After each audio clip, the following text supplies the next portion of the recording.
dili ta maglangan na si Brother Sok atong sugaton sa masipang pakpak. Basta ba? Natay pipila ka mga mahinumdum kaya nakasulti mi ni Padre Joseph Anori na itong economos in charge sa property sa Archdiocese of Cebu. Na kung yan nyo lagi nga mahimuntag malugwayan ta sa itong oras sa atong San Vitalis kaya doon naman tayo mga estudyantes Biblia Kikas Gawas na gabi na manawag na to. Si Abradsuk, sundod niya na sa upang mga membro niya sa mga offices. I-regulate lang na to. Kaya karong gabi na, mabutog, lapas-lapas sa alas 8, ngayon na lang sa sunod. Murag una, sunod trawa. Na mahimutan mo, enjoy few hours from 5 o'clock in the afternoon. Nga susunod, balik na sa 5 o'clock. Yung siya regulate lang kay pasig sundo nun yan na ibaw na ka. Ngaya sa ihaniyong ang tanan nga manood sa San Vitalis kay giisip naman ang sagradong lugar nga ngayon si Padre Anori nga nagsulob lang tao decent attire. Kahit ko na mo kung saan ang decent attire. So muna yung ibibaw na kaya di hingo siya yung nagpahigda ikinagkuhan. So umot-subot nga murang ano lang mga tulog sa kagabion ba? Lagi, okay sa mga. Yeah, ito lang ng hospitahan. Dili ka mo matulog ya. Pero mga uto, papatay bisita, okay naman mga snack nila. Snack ba? Tagpilaw. So muna yung ipibaw na. Kaya gini, akong nagawag kidaghan kayo ni. Kasama kayo mo magdaan, tinagurha ba? Dindot kayo pagkampos ngayon, sa Salmo 91, pero pinigdutan ang pagkampuan. So, katong nagputang ini sa atong altar, pilit pa, makita din na itong divine. Jesus, hari sa kaluoy, isali kami kanina. Divine mercy. So, muna yan. Napakoy ka ganin eh. Katong nakadawat tanan, gusto mong doon ang pumudawat o laing, doon na po ko sa silong kay mas may na ang CFD, mo sa mga atak sa silingan. Nick, Dominicos, kuhaan na lang itong tanan. Pero ito atak nila. Tanan. Okay, so,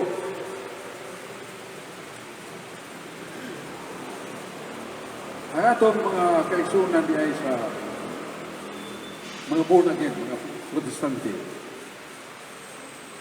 Ang ilang gipahibaw na to, o gitudlo nila nga, wala na laging pinanglan ang pagbuhat. Kinaan naman ito sa grasya.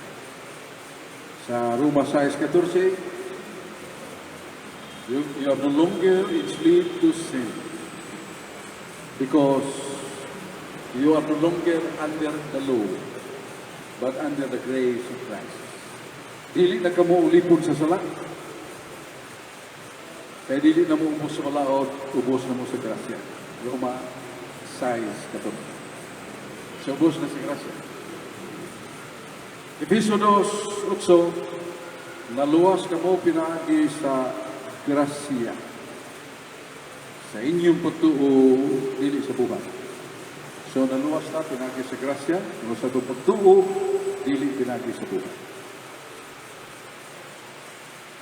So, muna, mayroon sila nga, no need of good work, no need of obeying the commandments. Kaya inaan naman ta under the grace of Christ. Yang ilang katapusan pagloon ka ng nasa Roma 4:5 o Roma 4:5. Na doon ay tao nga walay buhat. Doon ay lamay pagtuo ay buhat. Ipakamatarong siya. So, ipakamatarong. Walay buhat. So, muna may sila nga, we are now under the grace. The grace of Christ dwells in us. Ang grasya ni Kristo Naanasod na to. Luwas na ta. So, muna kasagaran na itong madungog sa itong mga igsuon na non-Catholic preachers, born again, in general Protestante. Nga mo din ay nagkakan kayo pasakop nila, kayo na may buhat. Apan, kita mingon mo, dili mo. Kalawasan na gani atong isgutan, di lang kayo pagkamatarong, kalawasan na itong isgutan, kaya lang kayo buhat. Master kayo ni siyempre, Diyos. Santiago 2:14-17. Santiago 2:14-17. Maluwas ba ang tao sa pagtuo lamang? Dili kayo. Ang tao maluwas, ang pagtuo, ubanan siya buhay. Kalawasan. Maluwas ba ang tao sa pagtuo lamang? Dili kayo. Ang tao maluwas, binagis pagtuo, inubanan sa buhay. May nanti man natin kay niyo sila pagkamatarong, kay naipagtuo ay buhat. Kaya itong isgot, kaluwasan, salvation. Ya, ang 1 Pedro 1:9, pagtuo, kaluwas.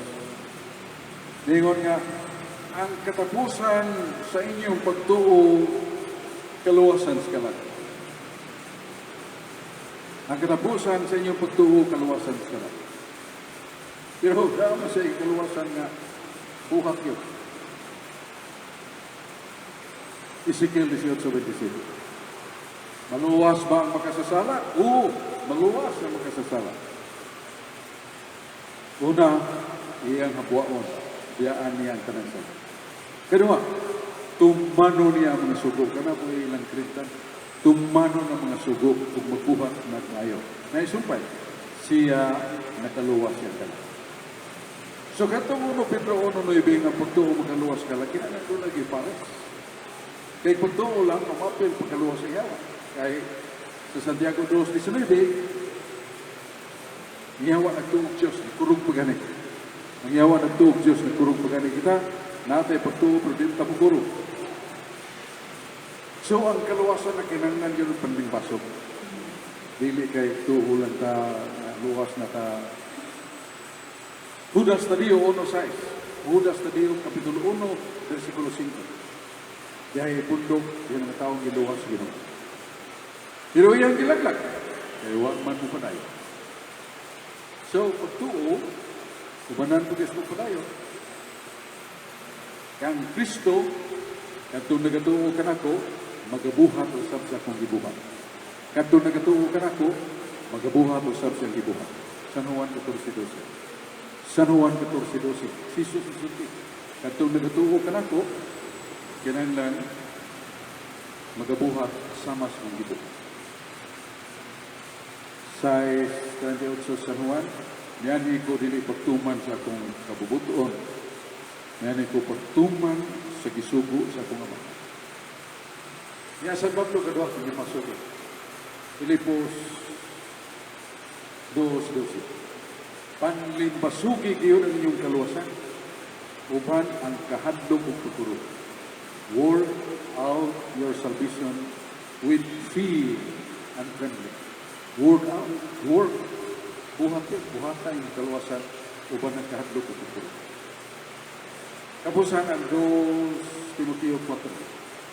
2 Timoteo 4 niya, versikulo 4 na 12. Ngayon, San Pablo, nakikpisog ako nining kaluwasan. Nakikpisog ako. Hihimo kong sa kapag-awa, pag-awa ay sa tarong pag-awa. Meaning, fighting against temptation. Unya nanimbasog ko sakan subangga. Kaysa unahan nagpaabot ka na ko ang purong-purong sa kaluwasan. Kita niyan, ang yung analogy ba? Ikpisog, walang pangga, walang pangga sa kuskisay kusog budakan. Lagi ikpisog. Kaya ang kaluwasan, ang magkasantos na panamdan sa kaluwasan. Pinadayan ka 14-12. Pinadayan ka 14-12 na ingon mo, kini. Ang pailog sa mga santos. Sila nga nagtuman sa sugo sa Diyos. Nagrawa ka? Pailog sa mga santos sa langit. Sila nga nagtuman sa sugo sa Diyos. Ug nagpabilin sa tinuhuan ni Jesus. Nagpabilin sa tinuhuan. So, ang leksyon, mao nga ang atong pagbasa sa Biblia, dili puglit-puglit lang. But sa in context, sa kaluwasan ng islutan, in context yun, naagyo ang atong pagtuman sa Jesus. Tapusan niya ay sa Salmo 119, versikulo 155. Salmo 119, versikulo 155. Halayo yun sa kaluwasan ng makasasala. Kay wa nila tagda o wala nila tumana ang mga sugo sa Diyos. Halayo yun sa kaluwasan ng makasasala. Kay wala nila tagda, wala nila tumana ang mga sugo sa Diyos. Esperanza na nila ang Salmo 34:22. Doon ay mga makasasala. Ang makasasala, sila miduol sa Diyos. Kaya sila miduol sa Diyos ang makasasala, wala sila isalikoy sa Diyos. Kundili, gisaara niya, nga dili niya sila laglagon. Kadtong makasasala nga miduol sa Diyos, gisaara ang Ginoo nga dili niya sila laglagon. That is the hope and the inviting grace of the Lord. Nga natong ika-update ng gabi yun, nga doon naman tayo, mas detalya na, kaya akong isuwat, ito na gracia invitans, inviting grace. Kanang kita nga mga binuotan, dili kita nagsugod, binuunag mo yung nagkamay na to, mo yung nagkablit na to. Nga anak Biblia, Lamentasyon 5:21. Ikaw kayo mag-una Ginoo pagkabig naman. Hindi ka mag-unawa may mahina. Nga grasya bibans, nga magkahimo na tapagpuyo sa kabuutan, lamian na tapagpuyo sa pagsangyaw, pagtumod sa sugo, pagbuhat tayo, nilupi kayo, muna ng langit na ito, magkaingon tayo ni Santa Teresita Rizos. Ginoo, bisag mo pa yung langit. Basta niya lang ko sa kalibutan, mag-alaga ni mo, para na ko muna na yung langit. Bibans. Isaias 22:12. Kung ang Diyos musulod na ka na to, siya mo'y mapalingog sa itong unahuna, buhat at pulong. Aron makatuman. Siya na mupuyo na nato, siya mo'y mapahigayon sa itong paglihog, sulti, aron makabuhat at kabutan siya. Marang grasya vivans. Ito pa, the life by living the word of God, living the law of God. Tapusan, grasya perseverance. Kala mo 75, ang paglahutay dili ato. Ika na sa Espiritu Santo. Pangayuon na nato, kada ampo nato, yapil nato Ginoo na makalahutay ato. Kaya ang paglahutay iya sa Diyos. Hindi ka maluwas, hindi ka kalahutay sa amay. Mateo 24:13, ang makalahutay ang tuds katapusan, muri maluwas. Mga kalong gabi na, pasalamatan niya, di lang kaya ayaw kay alas 9 kay natay lang ang mga kaubanan mo ang maibaw. Masakpan tayo itong laro-laro niya. Iapsan ta sa Scorpio or dakpunta. Abi na kong dakpunta ito ramang minors. Basta na yung mga tiguwa. Mga imitans pulis, dako. So, kita po dako. Sakit siya ito ulit. Ya, ay kalimot. Kinawat na mo ining, ano? Ining divine mercy. Hindi yun ang nilog kayo. May mo ninyo ba sound ay katulog. Ay, muna po naman. Salamat kayo niya, di lang na mag-jong mo may kumutana. Manindog tam, salamat at Ginoo. Sa ngalan sa mahal, sa anak, sa Espiritu Santo. Amen. Ginoo, salamat sa imong gugma, salamat sa imong kaayo, Salamat sa imong pagtawag ka namo nga makaambit kami pagbuhat sa imong buluhaton, pagluwas suban, pagwali suban, pagtudlo suban. Naunas tanan, mag-uy-ana mo ang imong gitudlo. Amo sa gipangayong panabang ni Santa Maria Virgen, atong inahan, higugma ka nato, nag-ampo pa na nato, aron nga kita magpabili, nabuutan, diya sa plano siya ng anak ng Jesus. Amen. Sa ngalan sa Mahanog, sa Anak o sa Espiritu Santo. Amen. Salamat, may gabi isa.